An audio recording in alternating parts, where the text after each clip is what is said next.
Okay. Good evening, everyone. Welcome to tonight's meeting of Gedling Borough Council Planning Committee. And we'll kick straight off with apologies for absence and substitutions. Councillor Wilkinson. Thank you, Chair. All present and correct. Thank you. Councillor Adams. Yeah, same, Chair. All here. Thank you. Thank you very much. Approves the correct record. The minutes of the meeting held on the 11th of January 2023, which you'll find from page 5 to 27. Would anybody like to move that as a correct record? And seconded. Okay, all those in favour of saying that was a correct record, please show. And against and abstentions, that is moved. Planning Committee protocol, you'll find on page 29 to 31, as usual. Hope you've all read it and understood it. Declarations of interest. I will declare a collective non-pecuniary interest on application number 2021/093653 Front Street, Arnold, because Gedling Borough Council owns part of the application site. Does anybody else have a declaration of interest to make? Nope. Okay, the substantive applications, well, it wasn't really substantive, but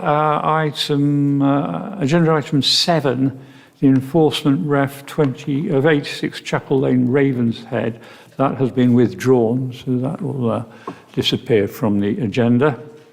So we'll start with number 4, application 2021/093653 Front Street, Arnold, which you'll find on page 34 of your papers. Proposed refurbishment and conversion of existing storage units associated with retail premises to provide a residential accommodation. And Kevin is going to introduce this item for us. Thank you, Chairman. Yeah, the application is for the conversion of an existing storage unit to the rear of the retail premises to provide residential accommodation. The conversion would involve an upper floor extension and it would create 4 apartments. That's the application site, that's the building in question. Access to the site will be from High Street through the council-owned car park, hence the application has been referred to Planning Committee. The access would facilitate deliveries and servicing. So that's the access road there through our car park. That's the turning area, that's the building in question. There's just an aerial photograph, again just showing the application site. That's there. We've got some slides just showing the existing ground floor plan, upper ground floor plan, roof plan, just some elevations. So it's a reasonably standard building, brick-built construction with a flat roof. The building itself was most recently used for storage for sort of larger, bulky goods in connection with the operation of the pawn shop on Front Street. The nature of the business has changed somewhat, with smaller, more expensive electrical items being a large part of the operation now, which has sort of negated the need for the storage building, which has been unused now for approximately 18 months. The current building has a simple flat roof design and has little architectural merit. The proposed alterations would increase the height of the building and would also add windows and openings into current blank and stark brickwork elevations. So there's the existing elevations, and they've got some proposed floor plans there. And that would be the elevations post-development. It's considered that the proposal would improve the appearance of the building and the wider area. The increase in height and the introduction of openings wouldn't have any undue impact on the amenity of neighbouring occupiers, as the windows will be fitted with obscure glazing. The representations received from members of the public raised concerns in relation to the current parking arrangements to the rear of the neighbouring properties along Front Street. Whilst this is a private legal matter and the proposed development would not impact these current arrangements, with the parking and turning remaining clear, with the exception of the provision of a bin and cycle store for the future occupiers of the development. The development would bring back a currently vacant building into an alternative use and provide 4 residential units in a sustainable location. There's just some photographs just again showing the building as it is at the moment. Again, that's a photograph taken with the back to the building, looking back across the access now car park. And then there's just another photograph just showing the building in situ. The proposal is recommended for approval subject to the conditions outlined in the report. Thank you, Chairman. Okay, thank you very much. You can see on 34 the application, proposed refurbishment and conversion of existing storage unit. Would anybody like to move this application? Thank you, Councillor Ellis. And second, thank you. Would anybody like to speak to this particular application? Could you just please make sure that when you speak, you make sure that your microphone is on and you speak clearly into the microphone so that the system can pick you up and record you. Yes, Councillor Adams. Thank you, Chairman. Yes, can I just see the planned layout for the car parking, please, associated with this? Through you, Chairman. There's no car parking proposed as part of this scheme, but that's the sort of parking and turning area that would be associated with the development. And it's the concerns from residents was that they currently park sort of to the rear of the property, and they wanted to be sure that this development wouldn't fetter their ability to park there. And clearly the parking and turning still exists. It doesn't fetter that in any way, shape or form. No car parking, because our opinion, it's a sort of sustainable location. Just, if I may come back, Chair, on that, just knowing the location, they do have significant challenges with parking around that area already with existing businesses that utilise it. Are we putting any condition to say that the people that live there can not use vehicles of any variety, or is this purely on the basis that we assume vehicles won't be using it because it is as you call it, a sustainable location? There's no conditions suggested. It's very much sort of buyer beware. You would know that coming into that property, there is no parking provision on site.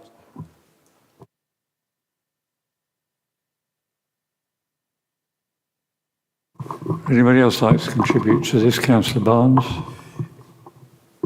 Is there any reason why we've got to have a flat Microphone, please, Councillor Barnes. Is there any reason why we've got to have a flat roof? I mean, they are a bit boring, aren't they, flat roofs?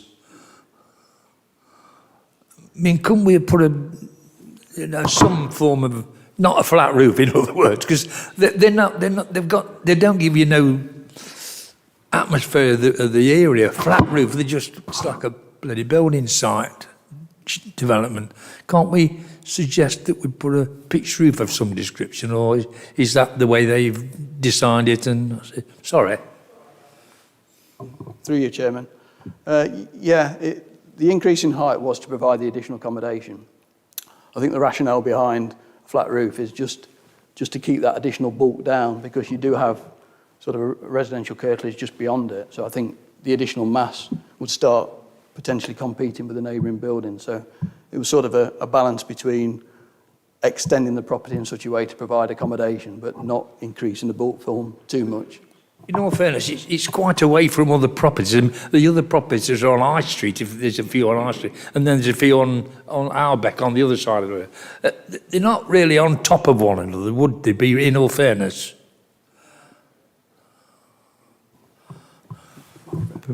Again, through you, Chairman. No, I agree. But also, as you say, it is secreted behind the properties on Front Street, so it isn't in an explicitly, really prominent location in so much that it is screened by the properties to the front. It's hardly detrimental to the street scene, is it? Tucked away in a car park.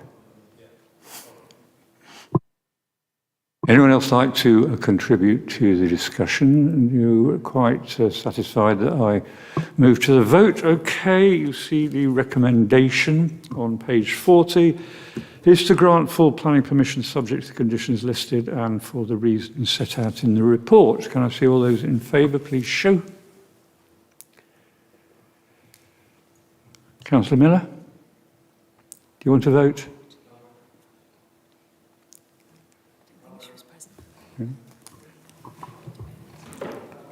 For,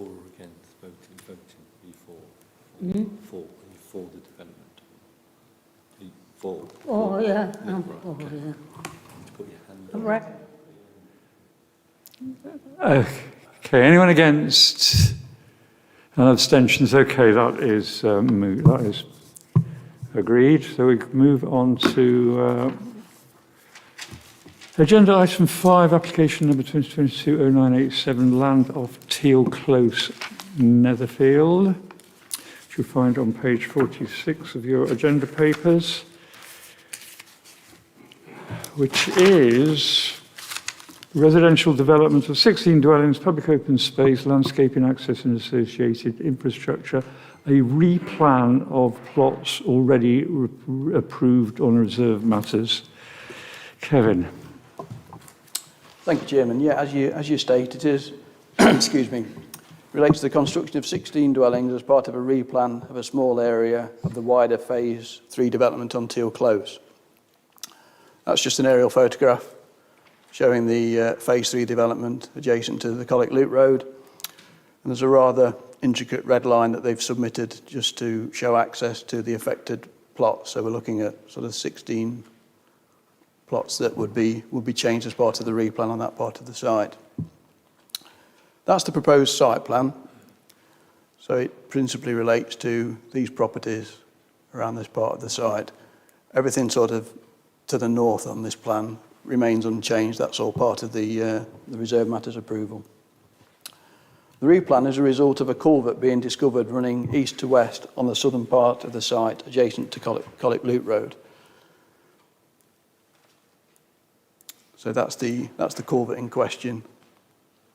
There's a culvert there just running through the open space that wasn't known at the time that the reserve matters was considered. The replan is relatively minor in nature in that the dwellings that would have been located over the culvert have been relocated more centrally adjacent to the green corridor that runs through the site. So again, that was the previously approved reserve matters scheme. That sort of being the location of the culvert. As you see now as the proposal, there's the culvert there. Those properties are no longer there, and it's just resulted in a slight rejig and 2 additional units being located there that was previously an area of open space. So the open space that we've sort of lost from there, we've gained back from there because there's no longer any dwellings on there. The only other changes to the layout is the inclusion of a pair of semi-detached properties at plots 50 and 51. This is to provide a policy requirement for 2 first homes.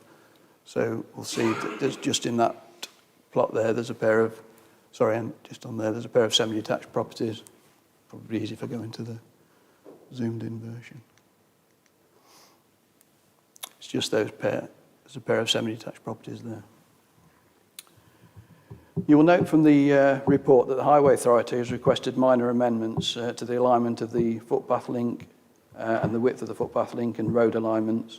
These matters have now been addressed, and the Highway Authority has confirmed that they no longer have any objections to the scheme, subject to the normal conditions in relation to surfacing, drainage and wheel washing facilities.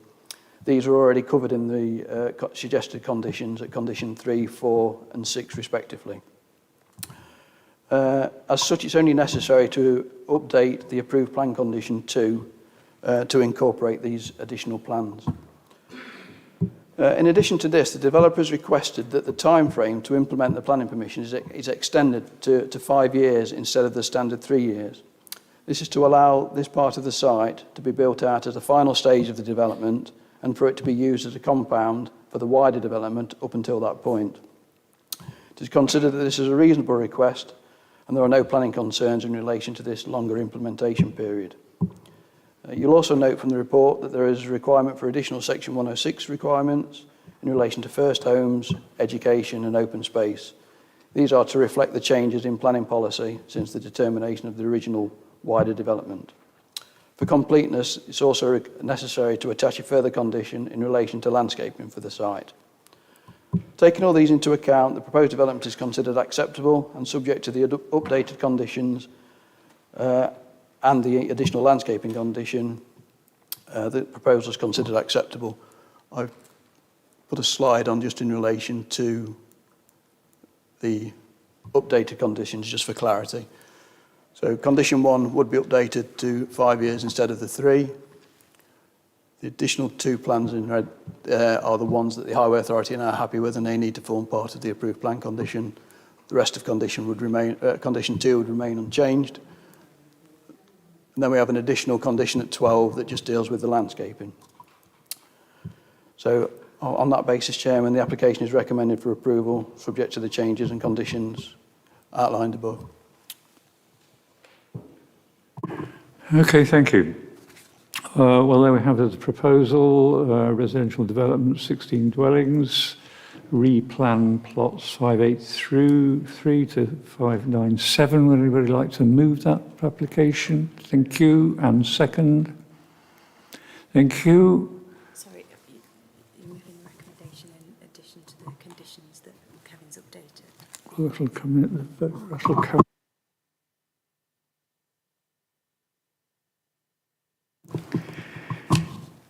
Okay. Would anybody like to start the debate off? Councillor Adams. Thank you. Yeah, I just wonder if we've got any photos of the site. Through you, Chairman. No, I haven't attached any photos. It's just a sort of blank, vacant site at the moment. I can show you the aerial photograph. That's the application site.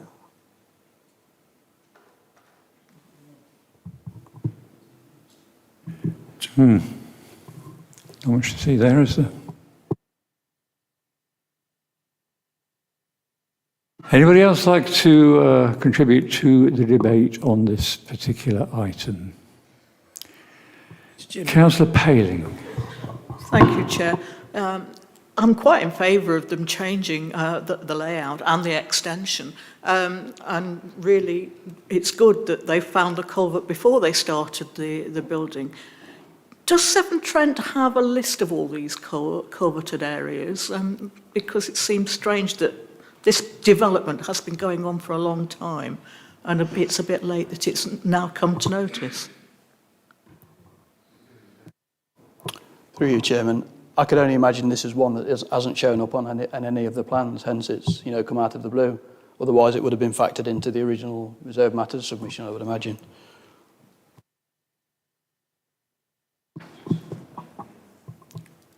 Any more wish to speak? You're quite content to go to the vote? Okay.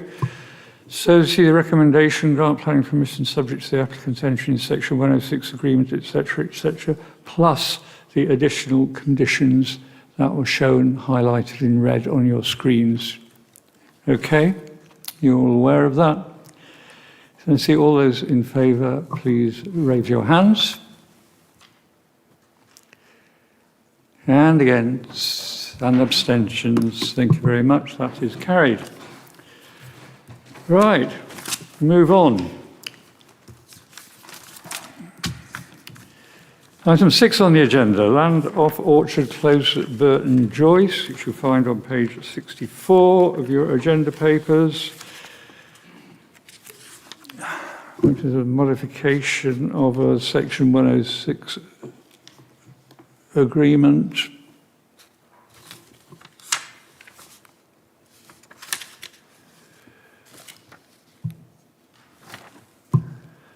To amend the public open space clauses. I'll allow Nigel to explain that in more detail. Thank you, Chairman.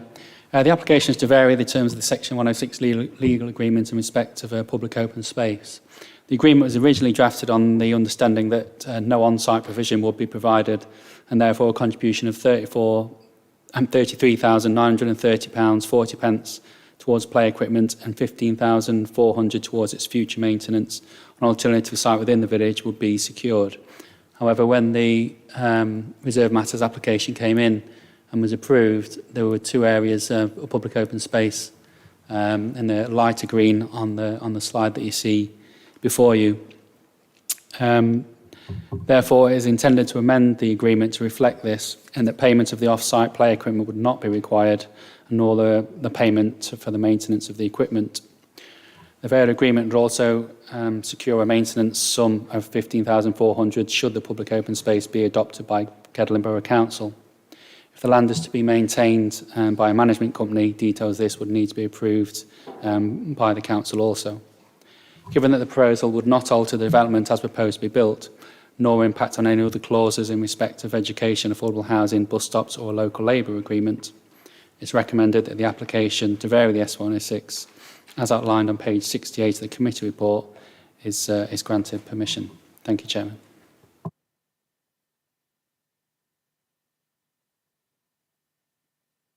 So which you'll find on page 64. Would somebody like to move that? Thank you. And second, thank you. Would anybody like to open the debate on that item? Councillor Adams.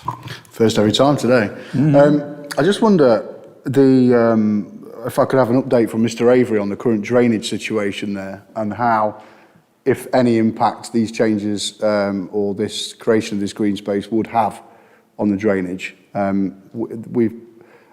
can't speak on hearsay, but we were led to believe that potentially they could have changed their plan for drainage and that the plan to put new large tanks in isn't going to go ahead anymore and they've got another plan. I just wondered if you're aware of that or if you'd had an update on what that drainage situation is. Thank you. I understand the drainage situation hasn't changed. I can't quite recall if it's the storage tanks are in here or whether it is above surface water. But in effect, the last comments we got from the Leaf Flood Authority, they're content on the long-term drainage of the site. They're just looking for the clarification of the details of the short-term drainage, I think, along this edge whilst they're doing the construction. And that's the only bit that they're waiting for clarification on. But I think they've done some short-term, like a drainage ditch along here. And last time I went to the site, probably about a couple of weeks ago, they had started again. But I don't think there's been any further complaints. Would like to think that the mitigation they've done has addressed the situation. Thank you. Councillor Lawrence. Thank you, Chair. I've no objection to this planning application. I'll just make two comments. One is it's disappointing that it's taken 5 years for this to get this far, and it's also disappointing that there is no requirement for affordable housing.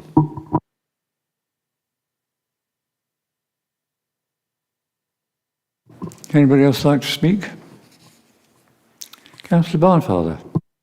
Yeah, thank you, Chairman. I see the pros and cons of this application, and I understand why Burton Joyce Parish Council are the only statutory consultee who are objecting to it, because under normal circumstances, if the open green space was off-site, the likelihood would have been that the capital sum and the revenue sum would have been passported to the parish council for them to be able to spend on their probably existing open green spaces.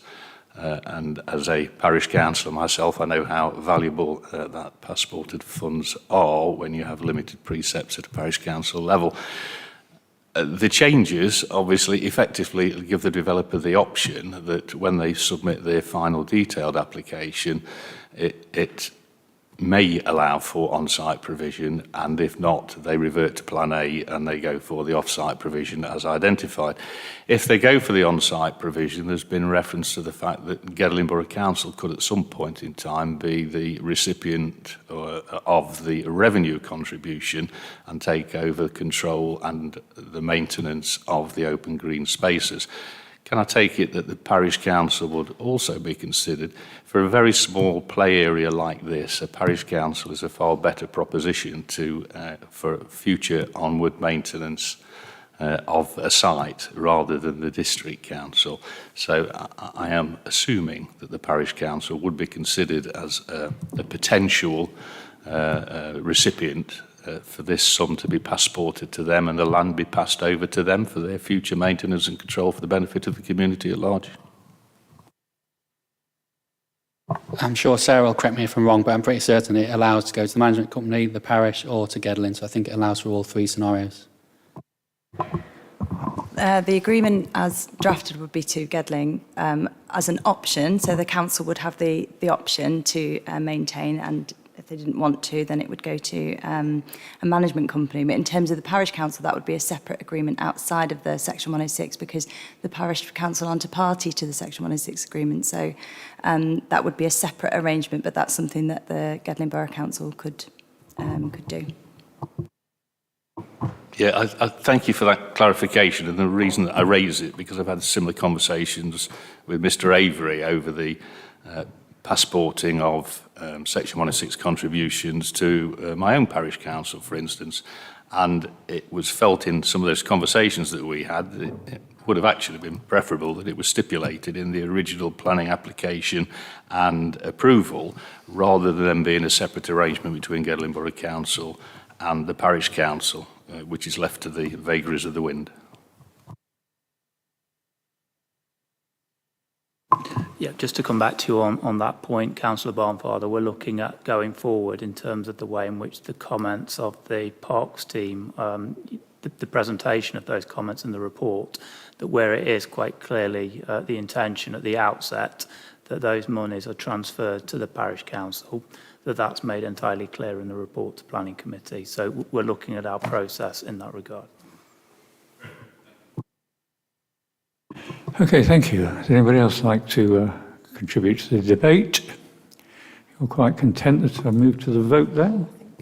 Oh, Councillor Adams again. Thank you. Sorry, yeah, I just wanted to check. The final plan for that space, would that come back here to show us what their design plan is for the green open space? Or is that, once we've agreed that it could theoretically happen, that's the end of it?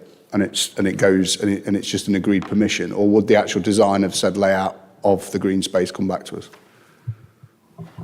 This is an approved plan. It has to be worded in a way such that it allows either on or off-site provision, because the outline is still extant. So we could, in theory, get a further reserved matters application that might have no POS. So it allows for either scenario, but this is an approved plan that you see in front of you. So there's usually a specific clause in the Section 106 agreement requiring a plan to be submitted to Gedling Borough Council, so we can ensure, regardless of whether it's a management company, that the specification of the public open space meets our requirements. Yeah, just to confirm that there is in our standard Section 106 agreement a clause where the open spaces scheme would need to be submitted and approved by the council, which would include the layout and future maintenance of that in accordance with the council's relevant policy. It wouldn't come back to the planning committee. There's a delegation for officers to review the scheme. Okay, thank you. Any more contributions, clarifications? Nope. Quite content. And I go to the vote. You'll find the recommendation on page 68 that the Section 106 agreement be varied to secure new planning obligations in relation to the on-site public open space, etc., etc. Can I see all those in favour, please show? Thank you. And against? And abstentions? That is carried. Thank you very much. Agenda item 7, as I said at the beginning, that has been withdrawn from the agenda.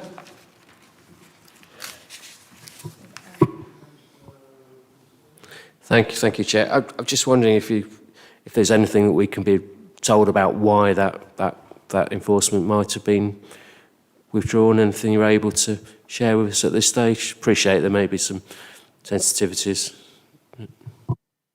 That's correct, Councillor, and some further investigation is required before any report could be referred back to Planning Committee. Okay. Agenda item 8, future planning applications. On page 75, agenda item 9, delegation panel.